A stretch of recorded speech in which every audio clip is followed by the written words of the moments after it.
I got a job at Ogwyn Cottage and we found somewhere to live in Penmachno village, and then subsequently up in the woods behind Penmachno, the top of the Glascombe.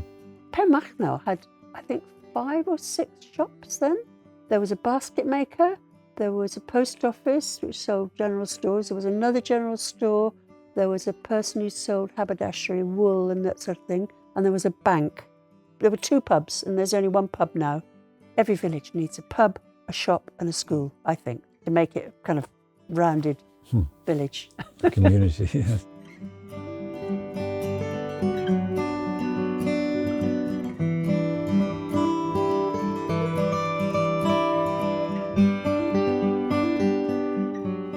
For us, the big difference was we didn't have television because we couldn't get television where we lived, right up at the head of the valley. We didn't even have a telephone where we lived, so the farmer about 200 metres down the road had a phone and said we could use it in emergencies. So it was much more where you were. We only had 1 car and Robbie had used that to go to work at Ogwyn, so I would get the car 1 day a week. I would drive with him to Ogwyn and then go and do the shopping and then come home again.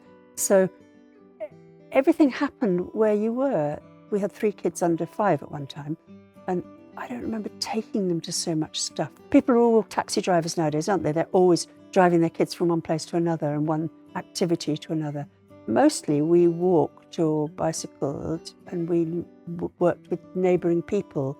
Anywhere you go with a small baby, you're welcome. I think small babies are a real good intro to a village.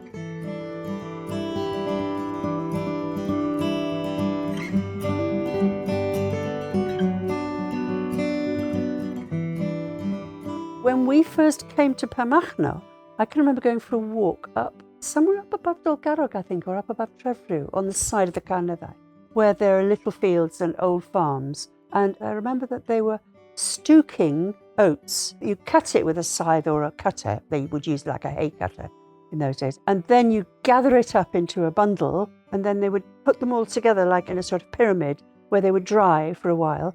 And then they would get them in probably a horse and cart or a tractor and cart and take them to a threshing machine.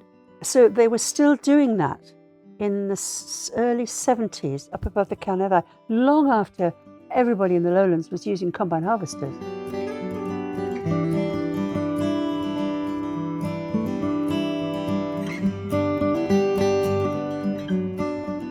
Nettie and the boys were in the village silver band, which was a leftover from the quarrying days up in Coombe.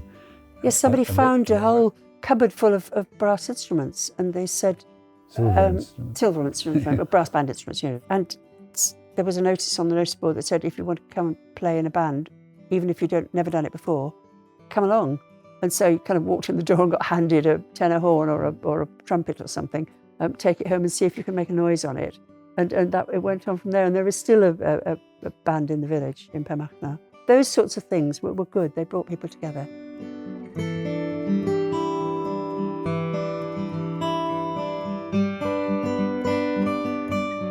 So we've never managed to learn Welsh. Satisfactorily. But we've always been very supportive of the Welsh language. When our kids went to school in Penmachno school, there'd be sort of letters in the local paper saying, you know, what a waste of time it is, sort of kids learning Welsh, and why are our children being held back in school? And we took the opposite view that Wales was a language to be valued and encouraged. We're slightly ashamed that we've never learnt Welsh, but we're quite proud that all 3 of our children are we've increased the Welsh-speaking population by 3, so that's all right. That's our claim to it.